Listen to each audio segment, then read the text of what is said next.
Hello everyone, मैं संजीत और आज मैं आप लोगों के साथ class 10 English first book first flight का एक स्टोरी लेकर आया हूँ और जिसका टाइटल है बच्चों from the diary of Anne Frank.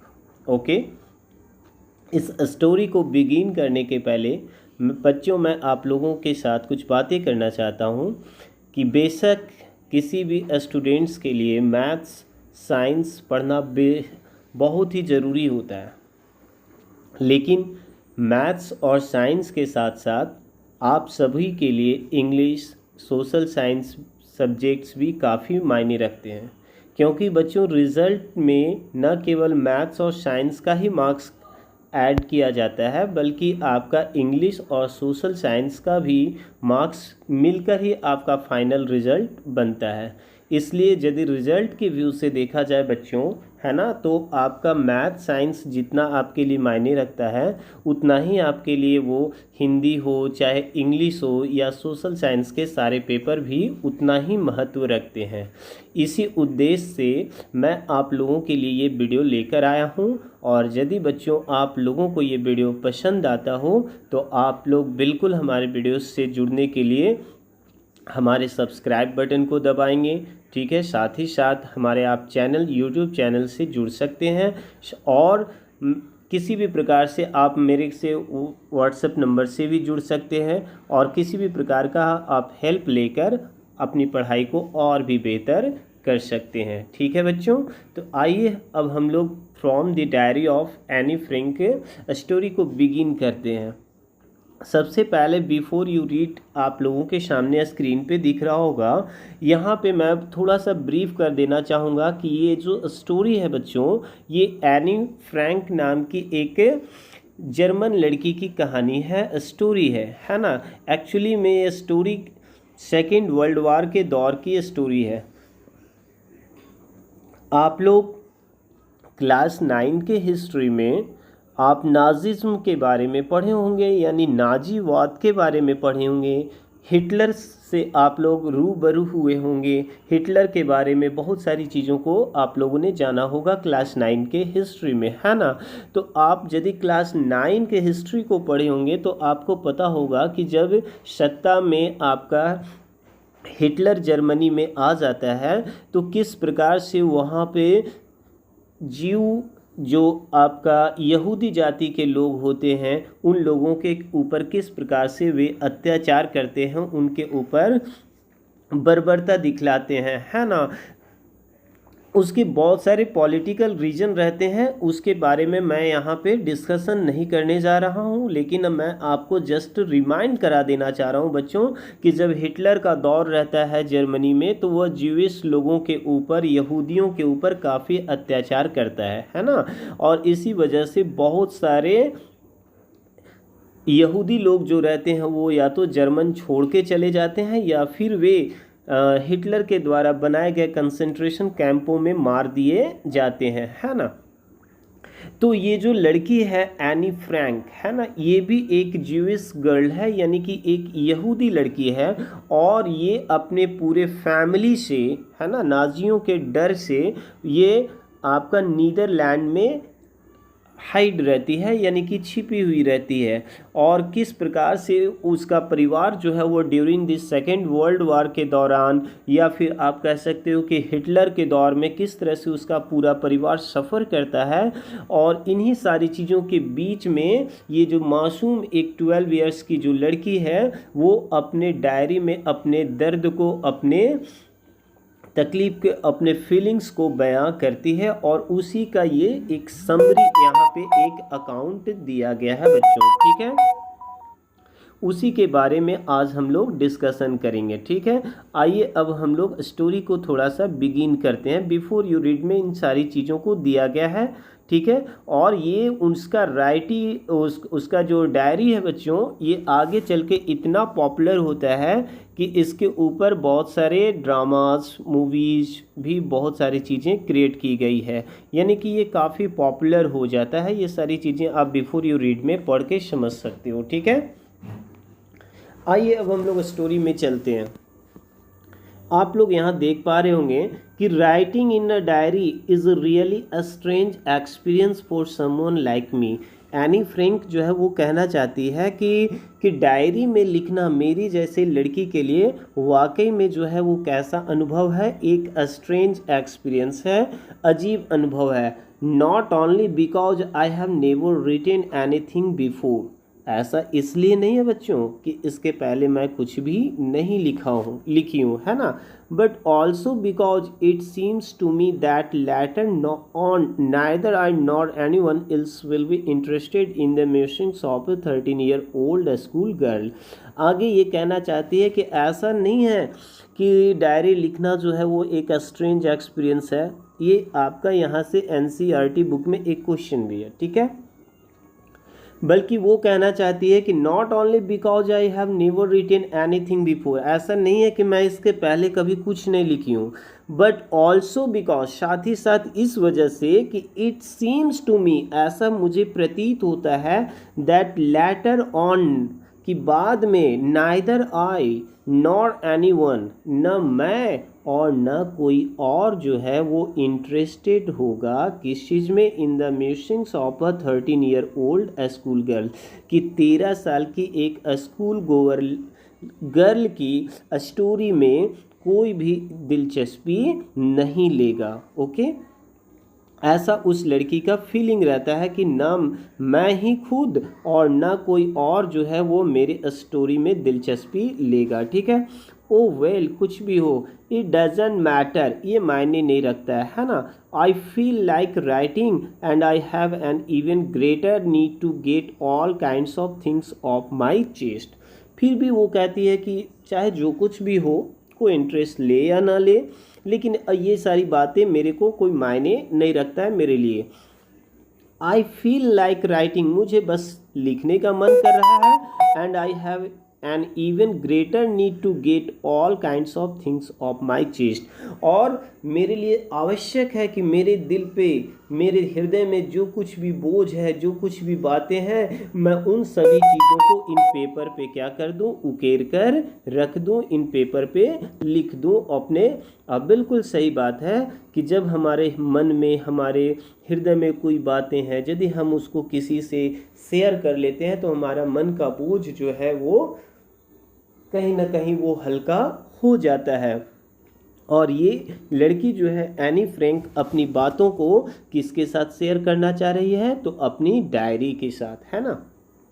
आइए अब हम लोग जो पढ़ने जा रहे हैं इस पार्ट से भी आपका NCERT बुक में क्वेश्चंस है बच्चों, ठीक है, और बड़ा इम्पॉर्टेंट क्वेश्चंस है, और ये आपका बोर्ड एग्जाम्स में काफ़ी पूछते हैं।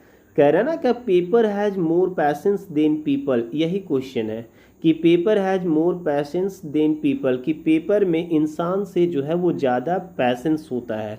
डिस्क्राइब, यही क्वेश्चन है कि डिस्क्राइब करिए, ठीक है। क्या आगे बच्ची वो कह रही है, आइए हम लोग समझते हैं। आई थॉट, मुझे लगता है, of this saying on one of those days when I was feeling a little depressed, है ना। कह रही है कि आई थॉट, मुझे लगता है, this saying on one of those days, मतलब ये उन दिनों की बात है, when I was feeling a little depressed, जब मैं थोड़ा कैसा रहा करती थी, डिप्रेस रहा करती थी, and was sitting at home, और मैं कहाँ पे बैठा रहती थी, अपने घर पे, विथ माई चीन इन माई हैंड्स, और अपने हैंड्स को कहाँ पे रखा, प्लेस करके रखती थी, कहाँ पे रखती थी, तो अपने चीन पे यानी कि टुड्डियों पे, ठीक है। बोर्ड एंड लिस्टलेस, और मेरी जो फीलिंग होती थी वो कैसा होती थी, बड़ा बोर फील मैं करती थी, है ना। एंड लिस्टलेस, लिस्टलेस का मतलब देख रहे होंगे, विथ नो एनर्जी और इंटरेस्ट, है ना, मतलब कि आप समझ सकते हो एक ऐसा सिचुएशन जिस समय आपको लग रहा हो कि मेरे में कोई, आप एनर्जेटिक फील ना कर रहे हो, ठीक है, मतलब बिल्कुल किसी भी चीज़ में दिल ना लगे, मन ना लगे, ठीक है। Wondering whether to stay in or go out, और मैं ये भी डिसाइड नहीं कर पा रही थी कि मुझे घर के भीतर रहना चाहिए या घर के बाहर रहना चाहिए, है ना। आई फाइनली स्टेड, अंततः मैं उसी जगह पे बैठी रही, वेयर आई वॉज ब्रूडिंग, जहाँ पे मैं बैठी थी। ये बैठने का एक स्टाइल है ब्रूडिंग बच्चों, ठीक है। फिर वो कहती, yes paper does have more patience, कि हाँ वाकई में पेपर में ज़्यादा धैर्य होता है। And since I am not planning to let anyone else read this stiff backed notebook grandly refer to as a diary, और मैं ऐसा कोई प्लानिंग भी नहीं कर रही हूँ कि मेरे इस स्टीप बैक नोटबुक जो है यानी कि जो डायरी है इसको कोई पढ़ेगा, है ना। Unless I should ever find a real friend, कम से कम इस डायरी को लिखने से मुझे एक सच्चा दोस्त तो मिल जाएगा, है ना।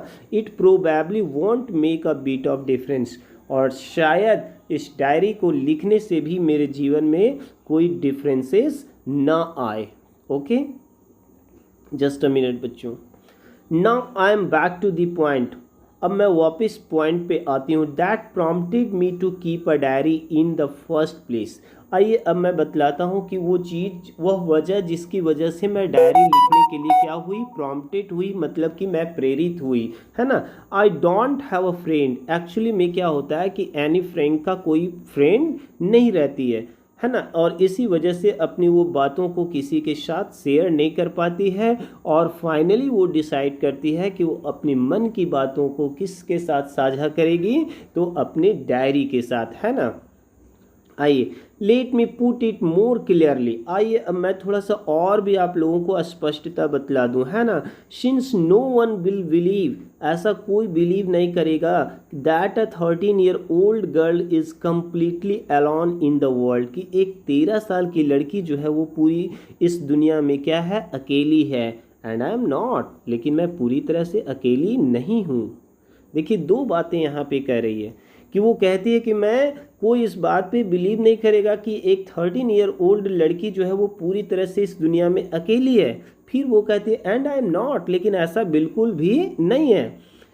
आई हैव लविंग पेरेंट्स, मेरे लविंग पेरेंट्स हैं, and a 16 year old sister, और उसकी एक 16 साल की बहन भी है।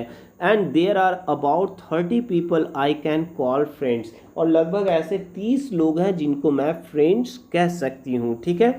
लेकिन देखिए फ्रेंड्स होना और रियल फ्रेंड्स होने में डिफरेंसेस होते हैं। आपके भी बच्चे बहुत सारे दोस्त होंगे, है ना, लेकिन आप हर किसी के साथ अपने दिल की बातों को शेयर नहीं कर पाते होंगे, है ना। They will be just only friends, ठीक है। I have a family loving aunts a good home, और मेरा क्या है भाई, फैमिली लविंग आंट्स भी हैं एंड गुड होम भी है। नो ऑन दी सरफेस, वो आगे देखिए क्या कह रही है, नहीं ऑन दी सरफेस, ऊपर से देखने से तो ऐसा प्रतीत होता है, आई सीम टू हैव एवरीथिंग, ऊपर से ऐसा झलकता है, ऐसा स्पष्ट होता है कि मेरे पास तो सब कुछ है ना, except my one true friend, सिवाय किस चीज़ का, एक सच्चे साथी का। अभी मैंने आपको बतलाया ना कि हो सकता है कि आपके भी बहुत सारे फ्रेंड्स होंगे, लेकिन उनमें सच्चा फ्रेंड कितने होंगे वो आपके शायद फिंगर पे काउंट हो जाए, या हो भी काउंट भी नहीं हो कर पाओगे आप, है ना। आइए वही कहती है कि no on the surface I seem to have everything except my one true friend, all I think about when I am with friends is having a good time, और सारे लोगों को ऐसा लगता है कि जब मैं अपने दोस्तों के साथ होती हूँ तो वो मेरा सबसे बेहतरीन समय होता है, लेकिन एक्चुअली में ऐसा नहीं है। I can't bring myself to talk about anything but ordinary every things, मैं उन लोगों के साथ अपने दिल की बातों को शेयर नहीं कर पाती हूँ, जस्ट ऑर्डिनरी एवरीडे थिंग्स, मतलब जो सामान्य बातें होती है, मैं बस केवल उन बच्चों के साथ, उन फ्रेंड्स के साथ उन्हीं बातों को शेयर कर पाती हूँ, और अपने मन की बातों को शेयर नहीं कर पाती हूँ। We don't seem to be able to get any closer, और हम, ऐसा प्रतीत होता है कि हम सभी एक दूसरे के क्लोज नहीं आ पा रहे हैं, है ना। एंड दैट्स द प्रॉब्लम, और यही समस्या है। May be it's my fault, शायद यदि हम सभी एक दूसरे से दिल तक नहीं पहुंच पा रहे हैं तो शायद इसमें मेरी गलती हो, है ना। That we don't confide in each other, confide आपका सीन पैसेज में ये वर्ड पूछता है ना कि कॉन्फाइड की मीन्स क्या होता है, to tell personal things privately to a person that one trust, है ना, एक ऐसा विश्वासी व्यक्ति जिसके साथ आप अपने दिल की बातों को शेयर कर पाएँ, ठीक है। तो वही कहती है कि शायद इसमें मेरी गलती होगी जिस वजह से हम लोग अपने दिल की बातों को एक दूसरे के साथ शेयर नहीं कर पाते हैं। इन एनी केस, चाहे कुछ भी हो, that's just how things are, और ऐसा ही चीज़ें हैं हमारे साथ, ऐसा ही सिचुएशन है। एंड अनफॉर्चुनेटली, और दुर्भाग्य से, they are not liable to change, और दुर्भाग्य ये है कि ये परिस्थिति जो है, ये जो सिचुएशन है वो बदलने वाला नहीं है। This is why I have started the diary, और इसी वजह से मैं क्या की हूँ, डायरी लिखने के लिए बच्चों स्टार्ट की हूँ, ठीक है। To enhance the image of this long awaited friend in my imagination, कह रहा है ना कि मेरे ये जो लॉन्ग अवेटेड फ्रेंड है, जो हमारे मन मस्तिष्क में जो था, है ना, I don't want to jot down the facts in this diary, और मैं जॉट डाउन एक वर्ड आया बच्चों, यहाँ पे आप देखोगे, जॉट डाउन मतलब उकेर देना, पूरी दिल की बातों को शेयर कर देना, है ना, कि मैं ऐसा नहीं चाहती हूँ कि मेरे फैक्ट्स, सारे फैक्ट्स को मैं इस डायरी में लिख देना चाहता हूँ, जैसा कि the way most people would do, जैसा कि सामान्यतः सारे लोग करते हैं। But I want the diary to be my friend, बल्कि मैं डायरी को क्या बनाना चाहती हूँ, तो अपना फ्रेंड बनाना चाहती हूँ। And I am going to call this friend Kitty, और मैं इसे किस नाम से पुकारने वाली हूँ, तो किट्टी के नाम से, है ना। आप बच्चों को पता होगा कि डायरी राइटिंग करना जो है ना, वो बहुत ही एक गुड हैबिट होती है ना, और हम सबों को भी डायरी लिखना चाहिए, ठीक है। तो ये एनी फ्रैंक जो है वो भी अपने डायरी में अपनी बातों को शेयर करती है, और इस किस वजह से वो डायरी लिखने के लिए स्टार्ट करती है, तो इन सारी चीज़ों को हमने इस फर्स्ट पार्ट में बच्चों आप लोगों के साथ डिस्कशन किया, और आई होप कि आपको बिल्कुल ये सारी चीज़ें जो है वो बिल्कुल समझ में आई होगी। फिर भी यदि किसी भी प्रकार का कोई डाउट रह गया हो तो बेशक आप मुझसे संपर्क करने की कोशिश कर सकते हो। मैं हमेशा आप लोगों के बीच, आप लोगों के हेल्प करने के लिए अवेलेबल रहूँगा। Thank you.